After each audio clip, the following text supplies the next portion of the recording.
죽음을 부르는 동물. 사람들은 이 녀석을 그렇게 불렀습니다. 마다가스카르에 사는 기묘한 영장류 아이아이입니다. 마을 근처에 나타나면 곧 질병과 불행이 닥친다고 믿었죠. 녀석이 나타난 밤에는 꼭 기묘한 소리가 들렸습니다. 톡, 톡, 무언가 두드리는 소리, 죽음을 알리는 신호라 여겨졌죠. 살점이 말라 비틀어진 듯 뼈만 남은 가늘고 긴 손가락, 특히 세 번째 손가락은 설명조차 어려운 기괴함을 품고 있죠. 그 가늘고 기묘한 손끝은 사람을 저주하거나 영혼을 빼앗는 도구라 믿었습니다.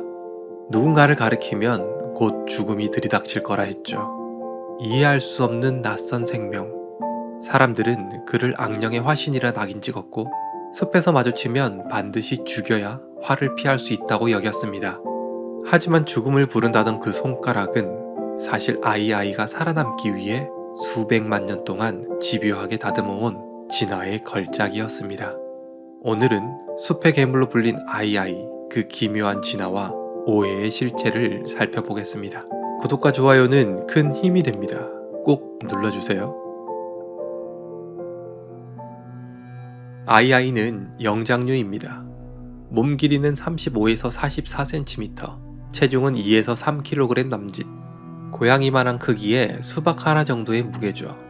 사람들이 이 작은 녀석을 두려워한 건 기괴한 모습의 손가락 때문이었습니다. 하지만 그 손가락은 사실 사냥에 특화된 정밀한 도구일 뿐이죠. 가늘고 긴 구조 덕분에 좁은 구멍 안에서도 자유롭게 움직일 수 있고 끝에는 낚시바늘처럼 휘어진 손톱이 달려 있어 무언가를 끄집어내기에 제격이죠. 아이아이의 주식은 나무 속 유충입니다. 먼저 톡톡 나무 껍질을 두드려 내부를 살핍니다. 소리의 반향으로 곤충이 숨어 있는지를 알아내는 거죠. 사람이 벽을 두드려 빈 공간을 찾는 것과 같은 원리입니다. 얼굴에 비해 유난히 큰 귀는 미세한 울림을 강하게 증폭시켜주죠. 위치가 확인되면 앞니로 단단한 나무 껍질을 갉아 구멍을 냅니다. 놀라운 건 아이아이의 앞니는 설치류처럼 평생 자란다는 겁니다. 영장류 가운데 이런 특징을 가진 건 아이아이가 유일하죠. 구멍이 생기면 그 가느다란 세 번째 손가락을 집어넣어 유충을 꺼냅니다. 그리곤 맛있게 먹습니다. 학자들은 아이아이를 영장류 중 가장 기묘한 진화로 여깁니다. 설치류처럼 평생 자라는 앞니, 박쥐처럼 반향을 활용하는 청각, 딱따구리처럼 나무를 파 유충을 잡는 사냥법까지 마치 이것저것 뒤섞어 놓은 것 같은 진화의 혼종이죠. 그렇다면 왜 이런 특이한 조합이 가능했을까요? 답은 섬의 고립에 있습니다. 마다가스카르는 약 1억 6천만 년 전 아프리카에서 갈라져 나온 뒤 약 9천만 년 전 인도와도 분리되며 완전히 고립된 섬이 되었습니다. 그 긴 세월의 고립 속에서 다른 곳에서는 볼 수 없는 독특한 생명체들이 쏟아져 나왔죠. 예를 들어 전 세계에서 여우 원숭이는 오직 마다가스카르에만 살며 종류만도 100종이 넘습니다. 지구에 단 8종뿐인 바오밥 나무 중 6종이 이 섬에 있고 카멜레온의 절반 이상도 마다가스카르 출신입니다. 마다가스카르의 최상위 포식자인 포사 역시 이곳에서만 볼 수 있는 고유종이죠. 아이아이의 진화 역시 바로 이 섬의 고립에서 비롯된 산물이었습니다. 그런데 여기에는 흥미로운 과학적 설명이 하나 더 덧붙습니다. 바로 생태적 지위의 빈자리라는 개념입니다. 이 개념은 1917년 미국 생물학자 조셉 그린넬이 처음 제안했습니다. 모든 생명은 자연 속에서 저마다의 직업, 곧 생태적 지위를 가지고 있죠. 어디에 살고 무엇을 먹고 누구에게 잡아먹히는지 그 종이 맡은 모든 역할이 곧 그 직업입니다. 그런데 이 직업 자리에 가끔 빈자리가 생깁니다. 먹이는 남아있는데 그걸 제대로 활용하는 종이 없는 경우죠. 자연은 이런 빈자리를 오래 두지 않습니다.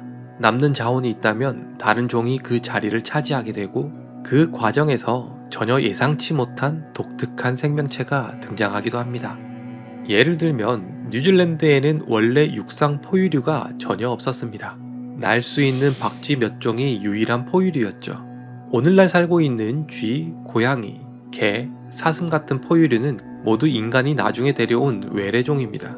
그래서 숲에는 포유류가 맡아야 할 자리가 비어 있었습니다. 열매를 먹고 씨앗을 멀리 퍼뜨리고 곤충이나 뿌리를 먹으며 토양을 뒤섞어주고 작은 동물을 사냥해 개체수를 조절하는 역할을 해줄 존재가 필요했죠. 뉴질랜드에선 그 빈자리를 새들이 대신 차지했습니다. 덕분에 키위, 카카포, 모아처럼 포유류의 일을 대신하는 독특한 새들이 등장한 겁니다. 마다가스카르에는 딱따구리가 없습니다. 그래서 나무 속 곤충을 노리는 생태적 지위의 빈자리가 생겼고, 과학자들은 아이아이가 그 자리를 전혀 다른 방식으로 메우며 지금의 기묘한 모습으로 진화했다고 해석합니다.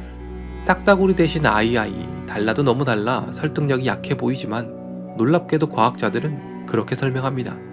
설치류의 앞니, 드릴 같은 손가락, 영장류답지 않게 과도하게 큰 귀, 겉으로 보면 뒤죽박죽 괴상한 혼종 같지만 사실 아이아이는 빈자리를 완벽하게 메운 섬 생태계가 빚어낸 아주 정교한 진화의 결과물이죠.